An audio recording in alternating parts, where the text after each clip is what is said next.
اللہ الرحمن الرحیم باب آداب الخلاء، یہ باب ہے بیت الخلاء کے آداب میں۔ عن ابی ایوب الانصاری رضی اللہ عنہ ان النبی صلی اللہ علیہ وسلم قال، حضور علیہ السلام نے فرمایا، اذا اتیتم الغائط، جب تم آؤ قضاء حاجت کے لیے، فلا تستقبلوا القبلۃ، تو مت استقبال کرو، مت منہ کرو قبلہ کی طرف، ولا تستدبروها، اور نہ اس کی طرف پیٹھ کرو، ببول ولا بغائط، پیشاب کے ساتھ اور نہ پاخانے کے ساتھ، ولیکن شرقوا او غربوا، لیکن مشرق کی طرف منہ کرو یا مغرب کی طرف منہ کرو۔ یہ حکم اہل مدینہ کے لیے ہے، اور ہمارے لیے حکم ہے کہ ہم شمالاً جنوباً جو ہے وہ قضاء حاجت کے وقت منہ کریں۔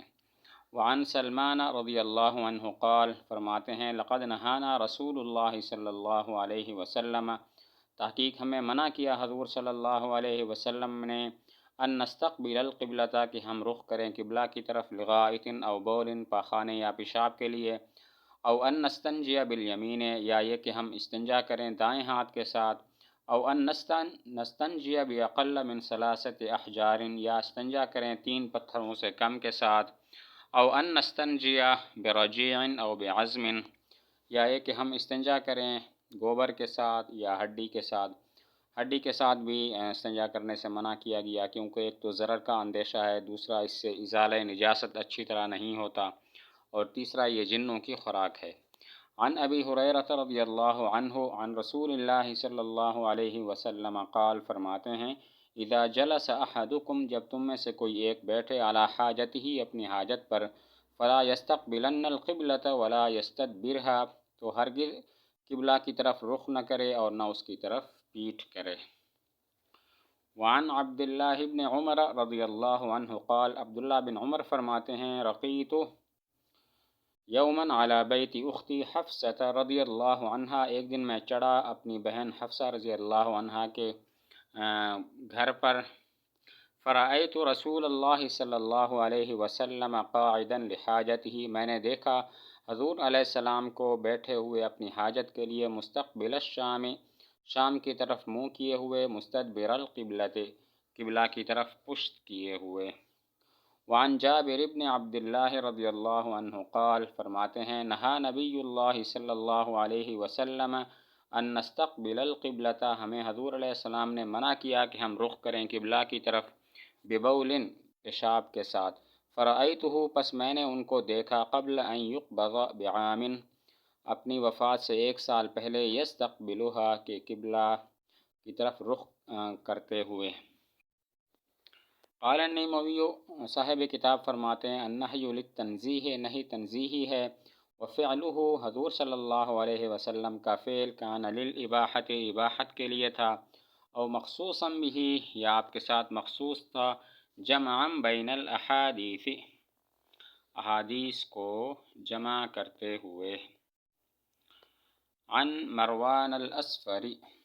مروان اسفر کہتے ہیں، قال رأیت ابن عمر رضی اللہ عنہ، میں نے ابن عمر رضی اللہ عنہ کو دیکھا، اناخ راحلتہ، اپنی سواری کو بٹھایا، مستقبل القبلۃ، قبلہ کی طرف رخ کرتے ہوئے، ثم جلس یبول الیہا، پھر بیٹھے اس کی طرف پیشاب کرتے ہوئے، فقلت، تو میں نے کہا، یا ابا عبد الرحمن، اے ابو عبد الرحمن، الیس قد نہی عن ذلک، کیا اس سے منع نہیں کیا گیا؟ قال بلا، فرمایا کیوں نہیں، انما نہی عن ذلک فی الفضاء، نہیں ہے سوائے اس کے کہ اس سے منع کیا گیا فضا میں، فاذا کان بینک وبین القبلۃ شیء یسترک، جب ہو تمہارے اور قبلہ کے درمیان کوئی چیز جو تمہیں چھپا دے، فلا بأس، تو کوئی حرج نہیں ہے۔ قال النووی، صاحب کتاب فرماتے ہیں، ھذا اجتہاد، یہ اجتہاد ہے ابن عمر رضی اللہ عنہ کی طرف سے، ولم یروى فی الباب عن شیء، ولم یروى فی الباب، اور روایت نہیں کیا گیا اس باب میں، عن النبی صلی اللہ علیہ وسلم شیء، حضور صلی اللہ علیہ وسلم سے کچھ۔ احناف فرماتے ہیں کہ بیت الخلاء میں انسان جب جائے تو قضاء حاجت کے وقت نہ استقبال قبلہ کر سکتا ہے، نہ استدبار قبلہ کر سکتا ہے، نہ صحرا میں کر سکتا ہے اور نہ آبادی والے علاقوں میں کر سکتا ہے، جبکہ شوافی اور مالکیہ فرماتے ہیں کہ صحرا میں آبادی والے علاقوں میں نہ استقبال کر سکتا ہے نہ استدبار، البتہ صحرا میں یہ مباح ہے، جائز ہے، جبکہ امام احمد رحمۃ اللہ علیہ فرماتے ہیں استقبال تو نہیں کر سکتا لیکن استدبار کر سکتا ہے مطلقاً صحرا میں بھی اور آبادی والے علاقوں میں بھی۔ تو احناف فرماتے ہیں کہ قضاء حاجت کے وقت نہ استقبال قبلہ کر سکتا ہے نہ استدبار قبلہ، نہ صحرا میں اور نہ آبادی والے علاقوں میں، جبکہ شوافی اور مالکیہ فرماتے ہیں کہ صحرا میں جائز ہے اور آبادی والے علاقوں میں جائز ہے استقبال و استدبار، جبکہ صحرا میں جائز نہیں ہے۔ اور امام احمد بن حنبل رحمۃ اللہ علیہ سے مروی ہے کہ استقبال تو مطلقاً ممنوع ہے لیکن استدبار مطلقاً جو ہے وہ جائز ہے۔ ہماری چند دلیلیں ہیں۔ ایک دلیل ابو ایوب انصاری رضی اللہ تعالیٰ عنہ کی حدیث ہے، وہ فرماتے ہیں کہ حضور علیہ السلام نے فرمایا اذا اتیتم الغائط فلا تستقبلوا القبلۃ ولا تستدبروها۔ اس سے معلوم ہوتا ہے کہ استقبال و استدبار بالکل بھی جائز نہیں ہے۔ اور دوسری دلیل حدیث سلمان ہے، حدیث نمبر 69، کہ حضور صلی اللہ علیہ وسلم نے ہمیں منع کیا کہ ہم استقبال کریں قضاء حاجت کے وقت۔ اور تیسری دلیل حدیث ابو ہریرہ ہے، حدیث نمبر 70، کہ حضور علیہ السلام نے فرمایا اذا جلس احدکم الی آخرہ۔ اس سے بھی معلوم ہوتا ہے نہ استقبال جائز ہے اور نہ استدبار جائز ہے۔ جبکہ شوافی اور مالکیہ کی دلیل ایک حدیث عبداللہ ابن عمر رضی اللہ عنہ، حدیث نمبر 71، فرماتے ہیں میں ایک دن اپنی بہن حفصہ رضی اللہ تعالیٰ عنہ کے گھر پر چڑھا تو میں نے دیکھا حضور علیہ السلام کو قضاء حاجت کے وقت وہ قبلہ کی طرف پشت کیے ہوئے تھے، تو اس سے معلوم ہوتا ہے کہ عمارتوں والے علاقوں میں، آبادی والے علاقوں میں یہ جائز ہے۔ اسی طرح دوسری دلیل حدیث جابر بن عبداللہ ہے، وہ فرماتے ہیں کہ ہمیں حضور صلی اللہ علیہ وسلم نے استقبال قبلہ سے منع کیا تھا، لیکن وفات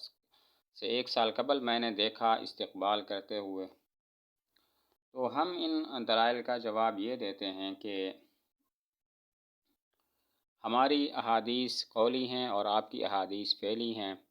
اور قولی کو فعلی پر ترجیح ہوتی ہے۔ اور دوسرا جواب یہ ہے کہ ہماری احادیث محرم ہیں، حرام کرنے والی ہیں استقبال و استدبار کو، آپ کی احادیث مبیح ہیں، اور محرم و مبیح میں جب تعارض ہو جائے تو محرم کو ترجیح ہوتی ہے۔ اور تیسرا جواب یہ ہے کہ ہو سکتا ہے یہ حضور صلی اللہ علیہ وسلم کی خصوصیت ہو۔ پہلا جواب یہ ہے کہ ہماری احادیث قولی ہیں اور آپ کی احادیث فعلی ہیں، قولی کو فعلی پر ترجیح ہوتی ہے۔ دوسرا جواب یہ ہے کہ ہماری احادیث محرم ہیں اور آپ کی احادیث مبیح ہیں، اباحت کرنے والی، جائز قرار دینے والی، اور محرم کو مبیح پر ترجیح ہوتی ہے۔ اور تیسرا جواب یہ ہے کہ ہو سکتا ہے یہ حضور صلی اللہ علیہ وسلم کی خصوصیت ہو۔ وعن انس بن مالک رضی اللہ عنہ قال، فرماتے ہیں کان النبی صلی اللہ علیہ وسلم، حضور صلی اللہ علیہ وسلم اذا دخل الخلاء، جب داخل ہوتے بیت الخلاء میں، قالا تو کہتے اللہم انی اعوذ بک، اے اللہ میں پناہ چاہتا ہوں تیری، من الخبث والخبائث، تکلیف دینے والی شیطان مذکروں سے اور شیطان مؤنثوں سے۔ بیت الخلاء میں داخل ہونے سے پہلے یہ دعا پڑھنی چاہیے، اور اگر صحرا میں ہو تو پھر سطر کھولنے سے پہلے یہ دعا پڑھنے کا حکم ہے۔ اب یہاں پر سوال یہ ہوتا ہے کہ اذا دخل الخلاء سے معلوم ہوتا ہے بیت الخلاء میں داخل ہونے کے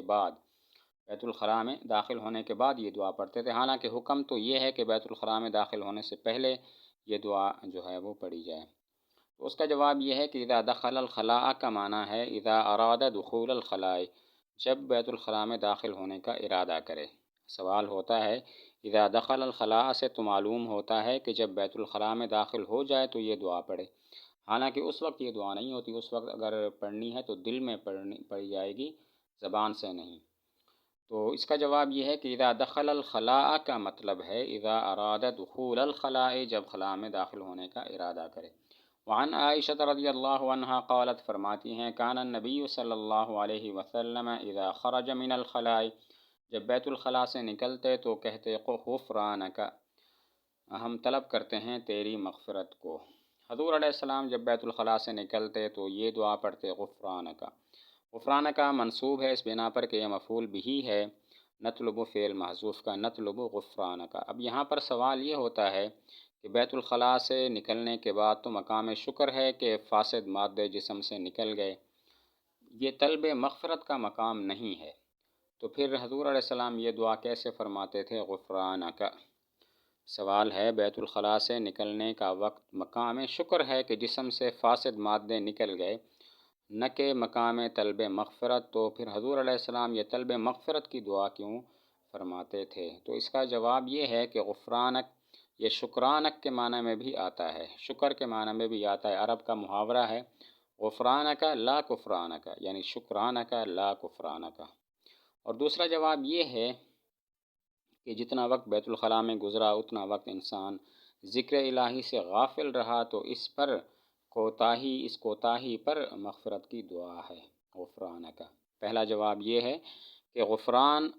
شکر کے معنی میں بھی استعمال ہوتا ہے، محاورہ عرب ہے غفرانک لا کفرانک،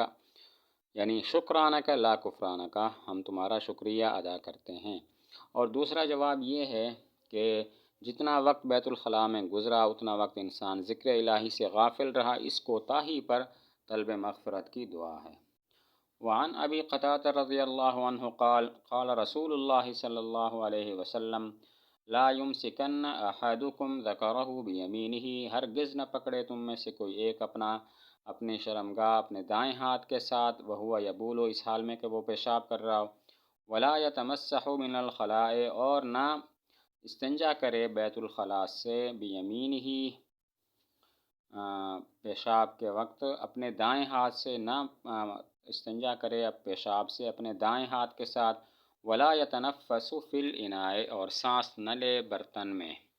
وعن ابی ہریرہ رضی اللہ عنہ ان رسول اللہ صلی اللہ علیہ وسلم قال اتقوا اللعانین، بچو تم دو لعنت والوں سے، لعنت کرنے والوں سے۔ قالوا وما اللعانان، انہوں نے پوچھا کیا ہیں، کون ہے لعنت کرنے والے یا رسول اللہ؟ قال الذی یتخلی، وہ شخص کہ جو پیشاب کرتا ہے، فی طریق الناس، لوگوں کے راستے میں، اور فی ظلہم، یا ان کے سائے میں۔ حضور علیہ السلام نے فرمایا دو لعنت کرنے والوں سے بچو۔ صحابہ نے پوچھا یہ دو لعنت کرنے والے کون سے ہیں یا رسول اللہ؟ تو فرمایا دو شخص، ایک جو لوگوں کے راستے میں پیشاب کرتا ہے، دوسرا جو سائے کی جگہ میں پیشاب کرتا ہے، لوگوں کے سائے کی جگہ میں۔ یہاں پر سوال یہ ہوتا ہے کہ ایسے دو شخص لعنت کرنے والے تو نہیں ہیں، بلکہ ایسے لوگ ہیں جن پر لعنت کی گئی ہے، ملعون ہیں، تو حضور علیہ السلام نے ان کو اللعانان کیسے فرما دیا؟ جواب یہ ہے کہ یہ اسم مفعول کے معنی میں ہے، یعنی ملعون کے معنی میں۔ نمبر دو، یہ فاعل ذی قضا ہیں، یعنی لعنت والے۔ اور تیسرا جواب یہ ہے کہ یہ اسم فاعل ہی کے معنی میں ہے، یعنی کہ یہ لعنت کا اپنے اوپر لعنت کا سبب بننے والے ہیں، جیسا کہ ایک حدیث میں ہے کہ تم اپنے والدین کو گالی مت دو۔